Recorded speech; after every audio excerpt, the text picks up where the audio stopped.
I don't let my son walk ahead of me on trails anymore. He's 8 years old and full of the kind of energy that makes boys run ahead on forest paths, disappearing around bends, laughing back at you over their shoulders. His mother thinks I'm overprotective. His grandfather calls it helicopter parenting.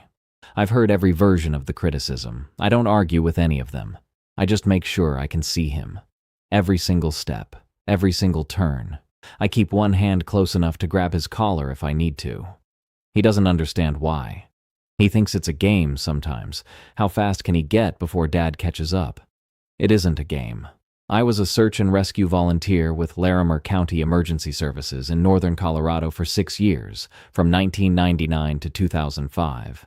In that time, I participated in 43 searches. We brought 39 people home alive. 2 we brought home in body bags. 1 we never found at all. And then there was the Mercer boy. What we found on that trail in the fall of 2006, I have never put into an official report. I have never told my wife. I have never told anyone who wasn't standing there with me in that clearing above the timberline, until tonight. The Cache la Poudre River Canyon cuts through the Roosevelt National Forest in Larimer County, Colorado, like something ancient decided to drag a fingernail across the earth and just kept going. Highway 14 follows it west out of Fort Collins, climbing through red and gray canyon walls before the terrain opens up into high meadow country around 40 miles in. The river itself is cold even in July. Snowmelt cold, the kind that takes your breath if you wade in above the knee. I grew up in Fort Collins. I knew that canyon the way you know the back of your own hand. Every pullout, every trailhead, every seasonal closure sign. I had hiked the Dad Gulch Trail and the Blue Lake Trail and a dozen Forest Service roads that don't appear on any civilian map.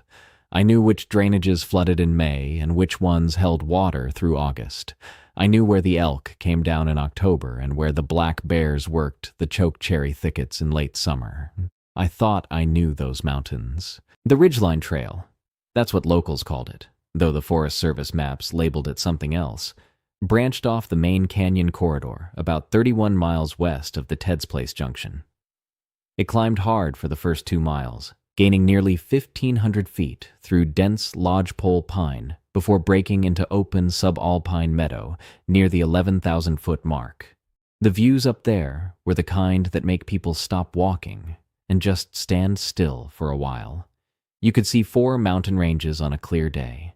The sky above timberline in Colorado in September is a specific shade of blue that doesn't exist anywhere else on Earth. Deep and close and absolutely indifferent to everything below it. That trail had been in use since at least the 1920s. Generations of hikers, hunters, fishermen. A logging road had paralleled its lower section until 1974. The land had been walked and worked and known by people for 100 years. The mountains don't care how long you've known them. That's the thing nobody tells you. Familiarity is not the same as understanding. You can walk the same path 1,000 times and still not know what lies at the end of it. My search and rescue team leader was a man named Dale Grover, retired Army, 54 years old, built like someone had assembled him from old truck parts. Dale had been running SAR in Larimer County since 1987.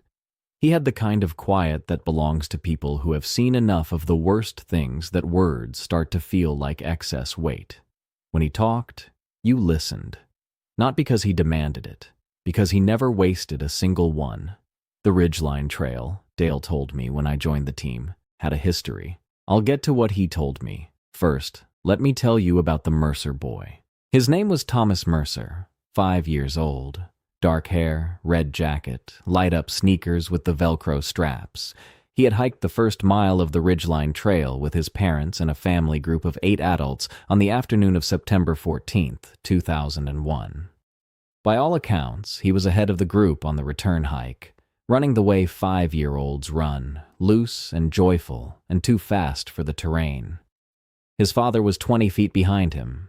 He went around a bend in the trail. His father came around the same bend 11 seconds later. Thomas Mercer was gone. No sound, no cry, no rustling brush, no footprints off the established trail. Nothing disturbed, just gone. as if the trail had swallowed him whole and closed back up behind itself. We searched for 11 days with everything Larimer County SAR could deploy. Dogs, helicopters, ground teams, a thermal imaging aircraft borrowed from the state, 240 volunteers over the course of the search. We covered every inch of terrain within a 5-mile radius of the disappearance point. We found his right sneaker. That was all. The sneaker was sitting upright, not lying on its side, not wedged in brush, sitting upright and centered in the middle of the trail, 3/4 of a mile above where he disappeared, facing uphill, laces still velcroed, as if someone had placed it there with care. The case went cold. Dale Grover pulled me aside the night we called the formal search. We were in the parking lot at the trailhead, 3 a.m, equipment being loaded into trucks. He had a thermos of coffee, and he didn't offer me any. He just talked, quietly, looking at the tree line above the parking lot.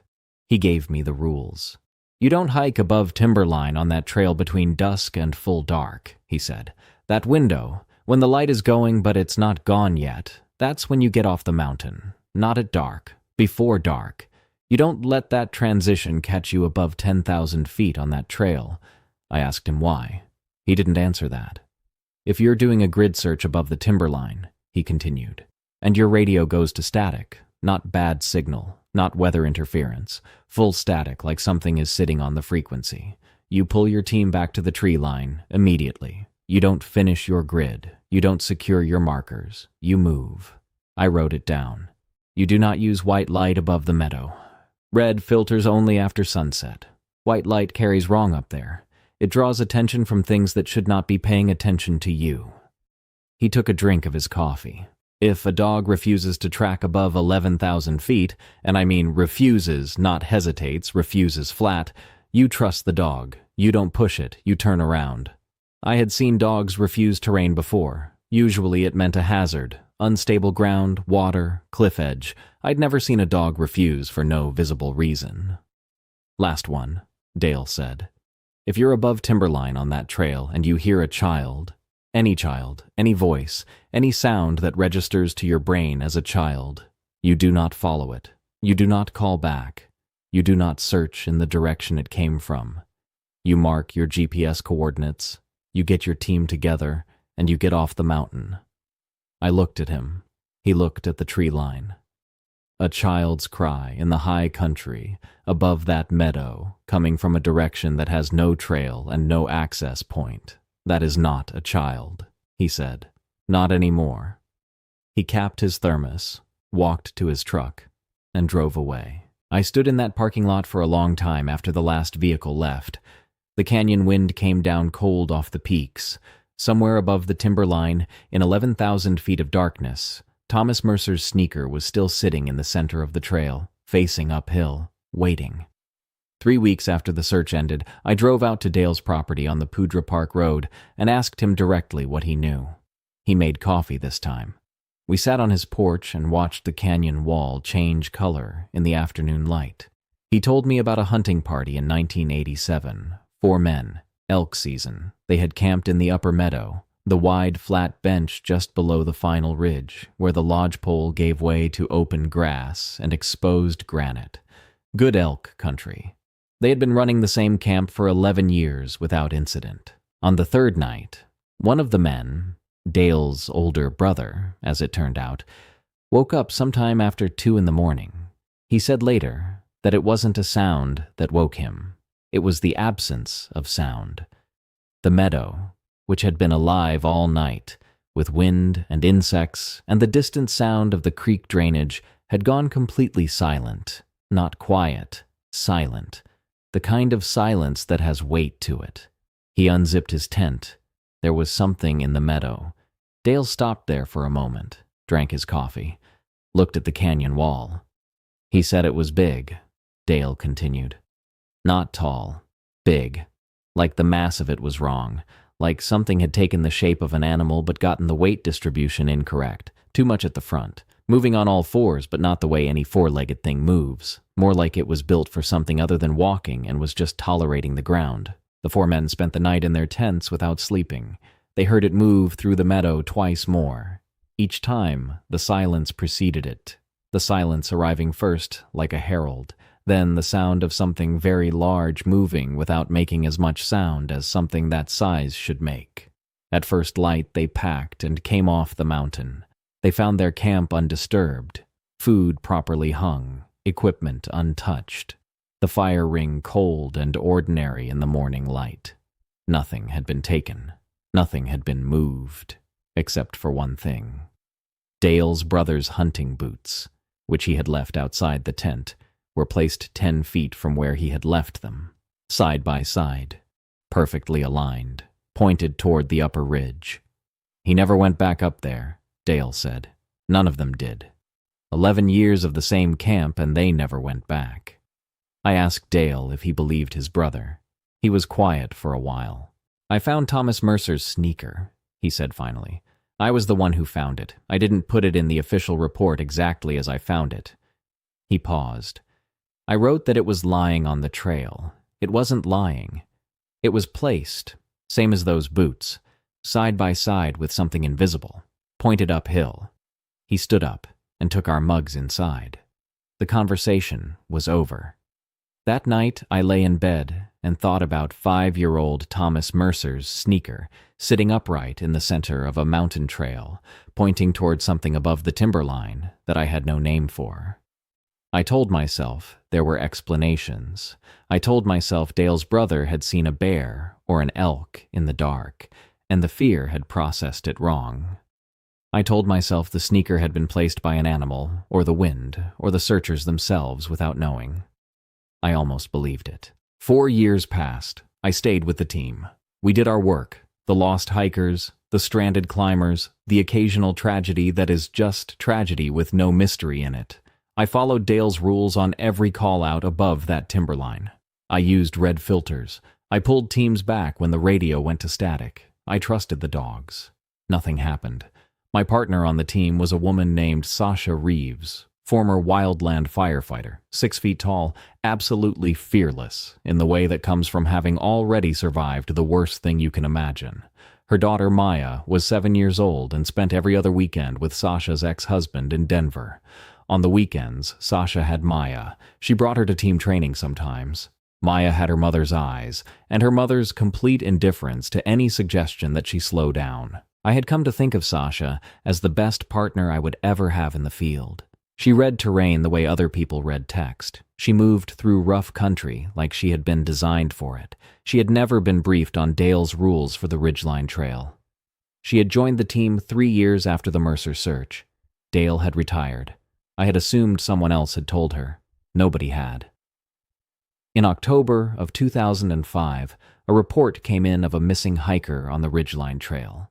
57-year-old man, solo, overdue by 18 hours. His vehicle was in the trailhead lot. His wife had reported him missing at midnight. Sasha and I were the first team deployed. We started up the trail at 4:30 in the morning, 2 hours before first light. We had been moving for 90 minutes, somewhere above 9,000 feet, when Sasha's radio went to static. Not bad signal, not weather. Full, flat static. The kind that sits on a frequency like a hand pressing down. I stopped walking.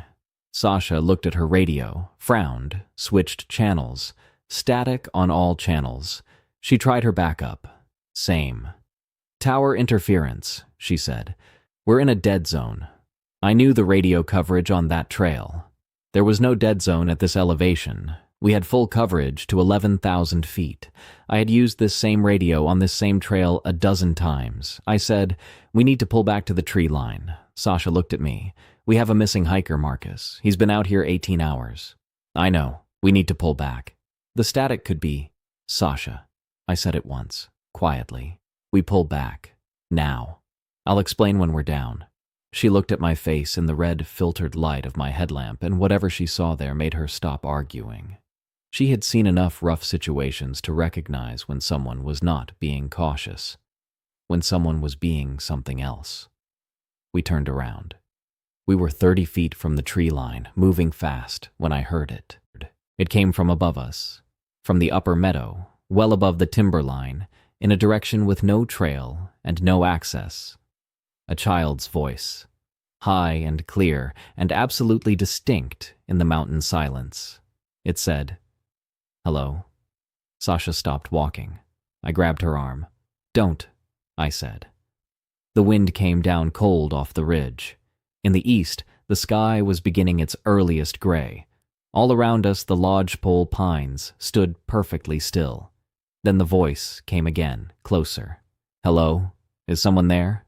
Sasha's face in the red light was doing something complicated, the professional training fighting the human instinct, search and rescue fighting every rule that said you respond to a voice in the dark. "Marcus," she said, "that's a child. I know what it sounds like. We can't just walk," I said. "Right now. Don't answer it. Don't call back. Walk." We made the tree line. The voice stopped the moment we crossed into the lodgepole, as if a switch had been thrown. I pulled Sasha behind a large pine trunk and turned off both our headlamps. In the sudden darkness, my eyes took 30 seconds to adjust. When they did, I could see the open meadow above us, the pale grass in the pre-dawn gray, the granite boulders at the upper edge, the black line of the ridge against the slightly lighter sky. Something was moving in the upper meadow. Stage 1. I heard it before I saw it. A sound that should not have been possible for something that size. Footfalls that were present and then absent, as if whatever was walking knew how to choose the silent step. The soft compression of mountain grass. A sound like controlled breathing, but larger. Like something had learned to breathe quietly and was making the effort. Stage 2. It came into the open. The shape was wrong in a way I could not immediately process. My brain kept trying to file it. Bear, elk, large dog, and kept failing. It moved on all fours, but the front weight was wrong, the shoulders carrying a mass that changed direction too fast, too fluidly for something that size. It was the size of a horse, but lower to the ground.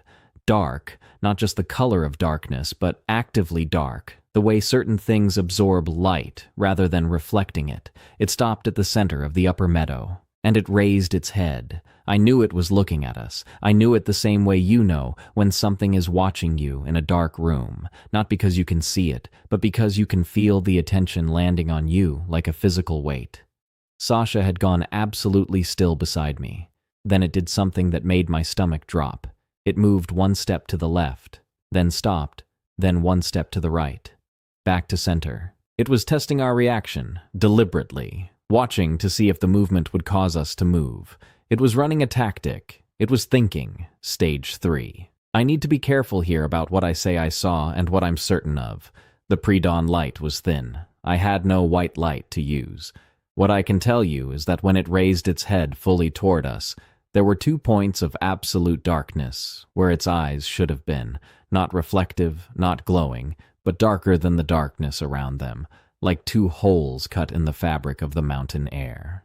And below those points was a shape that was not a muzzle, and not a jaw, and not a face in any category my brain had a folder for. It made a sound. Low. Below what I would call audible if I hadn't felt it in my back teeth and the base of my sternum simultaneously. A sound that carried no vibration I could name, not a growl, not a call, not anything I had heard in 6 years of working in the high country of northern Colorado. In the trees to our left, something answered. The same sound, different pitch. There were 2 of them. Sasha's hand found my arm in the dark. She gripped it hard enough to leave bruises I would notice the next day. The one in the meadow had not moved from its position. It was waiting, testing. It had been in this situation before, and it knew the geometry of it.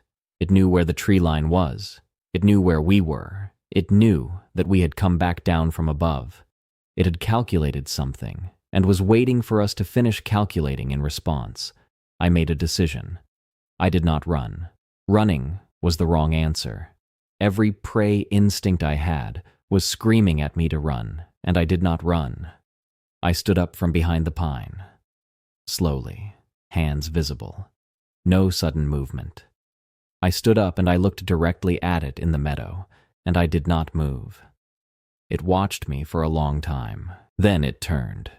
the whole mass of it rotating with that impossible fluidity, and moved toward the upper ridge. Unhurried, not fleeing, moving with the deliberate pace of something that has decided to leave and is choosing to leave on its own terms. It went over the ridge. It was gone. The one in the trees to our left had not left. I could hear it, that controlled breathing, closer than the meadow, no more than 30 feet into the lodgepole. It had stayed when the other departed. It was waiting. I thought about Maya. 7 years old, home with a babysitter in Fort Collins, asleep. I thought about what Sasha's face looked like when she talked about her daughter. I thought about the Mercer boy's sneaker on the trail, pointing uphill at something that had been there since before the trail existed. The breathing moved, not toward us, laterally, parallel to the tree line, moving slowly, the way a thing moves when it is measuring the full length of what it is dealing with. It went 20 feet south, stopped, came back north past our position, stopped again. I could smell it now. Not decay, not animal musk. Something older, stone and cold water, and something underneath both of those that had no name in any language I spoke. Something that communicated age the way certain rooms communicate age, not through description, but through the quality of the air itself. It was 3 feet inside the tree line. I could hear the breath of it. I could feel the temperature drop that moved ahead of it like a bow wave. Sasha was shaking beside me. Not from fear, she was past fear by then. From the effort of holding herself absolutely still when every nerve in her body was telling her to move. I did the only thing I could think of. I said, quietly, clearly in the dark, "We're leaving now." Not to Sasha, to whatever was breathing 3 feet inside the tree line. Silence. I reached back and found Sasha's hand. I took 3 slow steps backward down the trail, keeping my eyes toward the trees. The breathing did not follow. 3 more steps. Still nothing. I turned us around and walked, not ran, walked, down the trail toward the parking lot. My back felt exposed in a way I have never experienced before or since. Every step I expected something. Every step nothing came. We reached the vehicles as the sky turned full gray in the east. The missing hiker, the reason we had been on that trail to begin with, was found that afternoon by a second team. He had twisted his ankle on the lower section, spent the night in his emergency bivvy, and walked out on his own at dawn. He had never been above 9,000 feet. He had been in no danger beyond a long, uncomfortable night. He had heard nothing. I filed my search report as an incomplete sweep of the upper trail due to equipment malfunction, radio failure, which was technically accurate, and recommended the area be cleared by a second team in daylight. Standard language, nothing that would raise questions. But I went to see Dale Grover. He was 71 by then, slower, but the same eyes. I drove out to his property and sat on his porch and told him everything. The voice, the shape in the meadow, the one that stayed in the trees, what I had smelled and heard and felt. He listened without interrupting. When I finished, he was quiet for a long time. "The voice," he said finally. "The child's voice." "Yes." "What did you think it was?" I said what I had been thinking for 2 months since that night. "I think it was mimicry. I think it had learned from Thomas Mercer, or from something before Thomas Mercer. What sound draws people uphill past the timberline?" Dale nodded slowly. "The sneaker," he said. "What about it? Why do you think it was placed on the trail? Pointed uphill?" I had thought about this. I had thought about almost nothing else. "A marker," I said. "A trail. Something that would draw a search team upward. Something that would draw adults with lights and radios and the instinct to find what they were looking for." Dale looked at the canyon wall. "It's been running that trail for a long time," he said quietly. "My brother wasn't the first. The boots outside his tent, that was the same thing. A placement. It wanted to see who would follow a trail and who would stop and think about why the trail was there." The recontextualization hit me then, every detail reshuffling in my mind. The sneaker was not a remnant of Thomas Mercer. It was a lure. The child's voice was not an echo, or a trauma, or a trick of mountain acoustics. It was a call placed by something that had learned, over decades or longer, exactly which sound would make a human being move uphill in the dark. "The rules," I said. Dale looked at me. "The rules were never about protecting us from it." He shook his head slowly. "No," he said. "The rules tell it that you know it's there. That's all they do. Something that old, something that territorial. It isn't hunting everything that comes on the mountain. It's sorting. The ones who know the rules and follow them. It leaves alone. The ones who don't know, or who break the rules, or who follow a child's voice above the timberline in the dark." He didn't finish the sentence. He didn't need to. I resigned from Larimer County SAR in the spring of 2006. I told myself it was time, that 6 years was enough, that I wanted to be home more. All of that was true. It wasn't the whole truth. I still live in Fort Collins. My son is 8 years old. He has his mother's laugh and his grandmother's stubbornness and an absolute fearless love of being outdoors that makes me proud and terrified in equal measure. We hike together regularly. We hike trails I know, at elevations I trust, and I keep him in front of me where I can see him. He thinks it's a game. Dale Grover passed away in 2019. Heart failure. He died in his house on Poudre Park Road with the canyon wall visible from his bedroom window. His daughter called me. I drove out for the service. In his personal effects, she found a notebook. 32 years of search and rescue notes, dates and locations and incident summaries in Dale's tight, precise handwriting. She gave it to me because she said her father had mentioned my name. On the last written page, dated 3 months before he died, was a list. 11 incidents on the Ridgeline Trail going back to 1971. Dates, team sizes, weather conditions. Next to each entry, one of 3 notations. R for returned, L for lost, and one notation I had to read 3 times before I understood it. P, placed. 8 of the 11 incidents had that notation. 8 items placed on the trail. A boot, a hat, a length of rope, a hunting knife, a child's sneaker. Each one an invitation. Each one a lure set by something that had been learning for decades exactly how to draw the right kind of person uphill in the dark. I keep that notebook in the drawer of my nightstand. I check it sometimes in the early mornings when the house is quiet and the canyon wind finds its way even into Fort Collins, and I wake up to a silence that has a particular quality to it, a weight to it, that I have only ever felt in one other place. My son is still asleep. The trail is still there.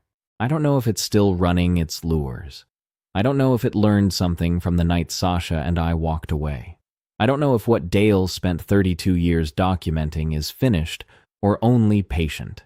What I know is this: if you hike in the high country of northern Colorado, above the timberline, above the meadow bench, above the elevation where the trees give out and the granite takes over, and you hear a child's voice from a direction with no trail and no access point, coming clear and high through the mountain silence, don't answer it. Don't follow it. Don't do what 11 people before you did.